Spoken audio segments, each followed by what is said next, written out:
वजीर-ए-आजम Narendra Modi Saudi अरब के दौरे के लिए रवाना हो चुके हैं। पीएम मोदी सऊदी अरब के क्राउन प्रिंस और वजीर-ए-आजम प्रिंस मोहम्मद बिन सलमान के इनविटेशन पर आज और कल 2 रोजा दौरे पर रहेंगे। सऊदी अरब के लिए रवाना होने से पहले पीएम मोदी ने एक्स पर अपने दौरे की जानकारी देते हुए कहा कि भारत सऊदी अरब के साथ अपने तारीखी ताल्लुकात को अहमियत देता है।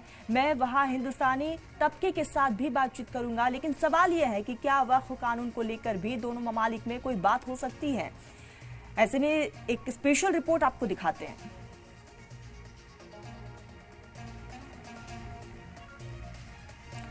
तो प्रधानमंत्री नरेंद्र मोदी रवाना हो चुके हैं। एक स्पेशल रिपोर्ट आपको दिखाएंगे, लेकिन उससे पहले आपको बता दें कि ये दौरा बेहद खास माना जा रहा है, क्योंकि इस दौरे को लेकर तैयारियां जो है वो देखने को मिली, लेकिन इस दौरे के बाद जो है एक बदलती तस्वीर दोनों मुल्कों के सामने आएगी, क्योंकि कई मुद्दों को लेकर MOU साइन हो सकता है। बातचीत संभव मानी जा रही है। तो पीएम मोदी सऊदी अरब के क्राउन प्रिंस और वजीर-ए-आजम प्रिंस मोहम्मद बिन सलमान के बुलावे पर पहुंचे हुए हैं। तो 2 दिन के अपने दौरे पर हैं और वहां पर जितने भी हिंदुस्तानी रह रहे हैं उनसे भी प्रधानमंत्री नरेंद्र मोदी की बातचीत होगी। खास तौर पर पीएम मोदी उनसे मुलाकात करेंगे। बेहद खास पीएम मोदी का सऊदी अरब का ये दौरा है और रवाना हो चुके हैं। और प्रधानमंत्री नरेंद्र मोदी ने रवाना होने से पहले एक्स पर एक पोस्ट किया, जिसमें उन्होंने अपने इस दौरे को लेकर जानकारी साझा की है। अरब के साथ अपनी तारीखी ताल्लुकात को अहमियत दिया है पीएम मोदी ने। आपको बता दें कि जब हिंदुस्तान में G20 हुआ उस वक्त सऊदी क्राउन प्रिंस मोहम्मद बिन सलमान जब हिंदुस्तान आए तो प्रधानमंत्री नरेंद्र मोदी ने उनसे जब बातचीत की, और उसके बाद आज जब पीएम मोदी सऊदी पहुंचे हुए हैं, इससे अंदाजा लगा सकते हैं कि दोनों के बीच जो दोस्ती है वो कितनी ज्यादा गहरी है। और उम्मीद यही जाहिर की जा रही है कि इस मुलाकात के बाद से बिजनेस लेवल पे, इकोनॉमिक लेवल पे कई बदलाव देखने को मिलेंगे। प्रधानमंत्री नरेंद्र मोदी सऊदी पहुंच चुके हैं और वहां पर कई कार्यक्रम में वो शरीक होने वाले हैं, लेकिन दोनों मुल्कों के बीच क्या कुछ बदलती तस्वीर सामने आएगी, इसी पर एक स्पेशल रिपोर्ट देखिए।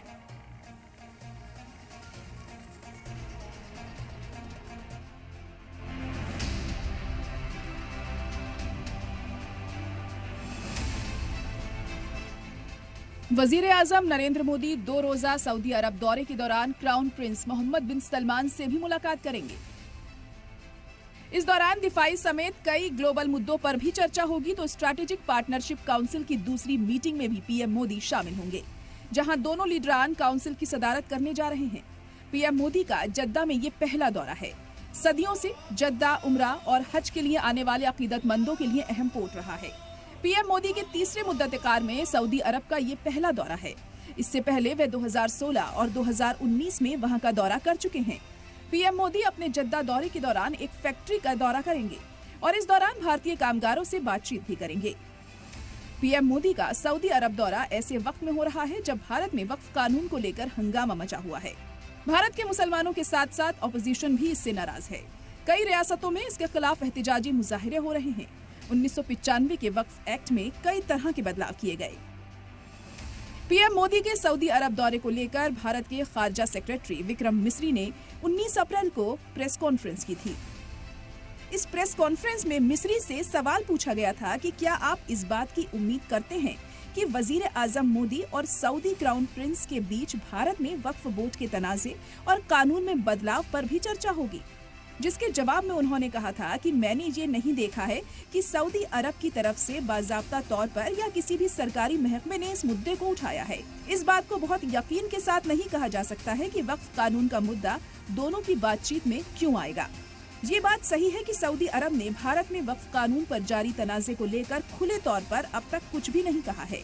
सऊदी अरब ऐसे भी किसी मुल्क के अंदरूनी मसलों पर तबसरा करने से परहेज करता है। सऊदी अरब के दबदबे वाली इस्लामिक ममालिक की तंजीम ऑर्गेनाइजेशन ऑफ इस्लामिक कोऑपरेशन यानी IOC भारत के मुसलमानों को लेकर आवाज उठाती रही है, लेकिन वक्फ को लेकर अभी तक कुछ भी नहीं कहा है। जराये के मुताबिक मोदी सऊदी अरब के क्राउन प्रिंस के साथ मीटिंग के दौरान हिंदुस्तानी आज़मीन हज के लिए कोटा समेत हज से मुताल्लिक मुद्दों पर भी चर्चा करेंगे। साल 2025 के लिए हिंदुस्तान का हज कोटा 2014 में 1,36,020 से बढ़कर 1,75,025 हो गया है, जिसमें 1,22,518 आज़मीन हज के इंतजाम को आखिरी शक्ल दी गई है। हालांकि एग्रीमेंट में जॉइंट हज ग्रुप एजेंसीज की तरफ से देरी की वजह से तकरीबन 42,000 हिंदुस्तानियों के इस साल सफरे हज करने का इम्कान नहीं है। भारत में हर साल 1,75,000 हज यात्रा के लिए सऊदी अरब जाते हैं, जिनमें 1,22,518 आज़मीन हज कमेटी के जरिए हज पर भेजे जाते हैं। इसके अलावा बचे हुए 52,000 आज़मीन प्राइवेट टूर ऑपरेटर्स के जरिए सफरे हज करने के लिए जाते हैं। लेकिन इस साल सऊदी वज़ारत हज की तरफ से इस तादाद में इजाफा कर दिया गया है और इस साल भारत से 1,75,000 आज़मीन हज की जगह 1,85,000 आज़मीन सफरे हज पर जा सकते हैं, क्योंकि सऊदी वज़ारत हज की तरफ से 10,000 एक्स्ट्रा आज़मीन हज के रजिस्ट्रेशन को लेकर हामी भर दी गई है। ब्यूरो रिपोर्ट, सलाम टीवी।